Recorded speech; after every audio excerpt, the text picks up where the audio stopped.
Hello बच्चों, let's take the question. The question says write the half reactions for the redox reaction. हमें redox reactions दी हुई हैं, हमें बोल रहे हैं हमें इनकी हाफ रिएक्शंस लिखनी है. Let's see how we can do it. सबसे पहले इसका की कॉन्सेप्ट देखते हैं which is based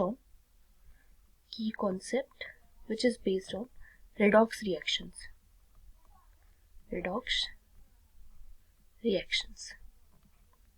Okay, now that we know the key concept, let's see how we can do it.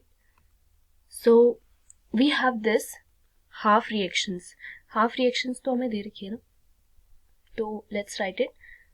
हमारे पास Fe3 पॉजिटिव आयन है.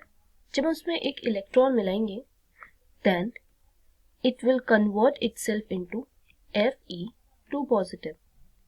That is we can say इस वाली स्टेट से इस वाली स्टेट में जाने के लिए. So this is the half reaction for Fe.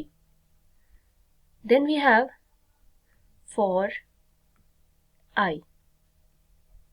Let's say we have I negative, or when I negative will lose its electron, then it will convert itself into I2.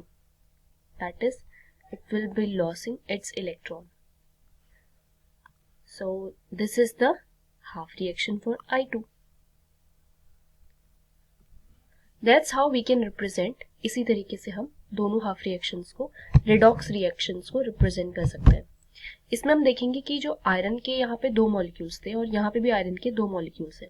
यहाँ पे हमने एक मॉलिक्यूल लिया है. We can write 2 here also, but ये already balanced है इसलिए हमें 2 लिखने की जरूरत नहीं है. But if we want to we can write it.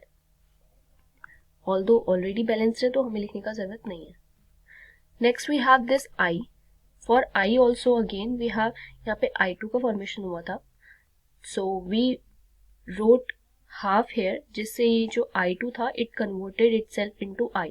तो इसमें हमें यहाँ पे 2 लिखने की जरूरत नहीं पड़ी और हमारा ऑलरेडी ये I2 भी I में कन्वर्ट हो गया बाय राइटिंग यहाँ पे हाफ. सो दैट्स हाउ, इस तरीके से we can represent it the half reactions for the redox reaction. So this is our final answer. I hope you understood. Thank you, students.